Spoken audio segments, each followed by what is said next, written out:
Hello guys, welcome to this video. So today at work I had this strong craving for garri. I thought maybe it's something that it will go away so fast, but then it continued throughout my entire shift. So finally I decided I will satisfy this craving, and so before heading home I stopped by a shop on my way back home and picked up some avocado and fried granules to make the perfect bowl of garri. I could not wait to eat this garri. Let me know in the comment section, have you ever experienced such a craving that if you don't eat that particular thing, it's like you are going to die the next second? If you have ever eaten garri also, let me know how you prepare your garri, because this was exactly how I wanted my garri to be, and indeed it was delicious. I have never in my life had this kind of craving, but it was also so strange because now it's cold and garri is something that we normally eat when the weather is hot, but craving garri in winter, that was a little bit strange, but though I enjoyed it.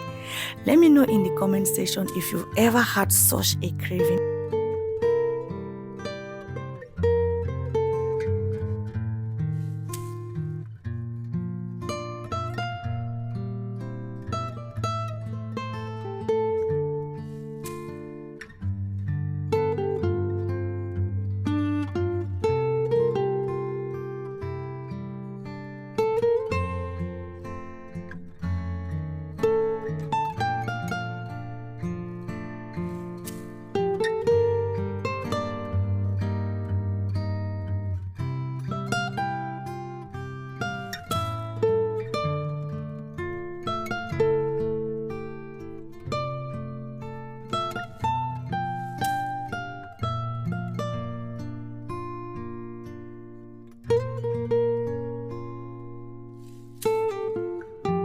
That is me eating my garri. As you can see, I prepared it and I enjoyed it. It came out exactly how I wanted it, and after eating it, my craving died down. Thank God I could satisfy it. Let me know in the comment section if you have ever eaten garri like this. Just drop it in the comment section. If not, let me know how you prepare your garri. Thank you very much for watching. I see you in my next video. Bye.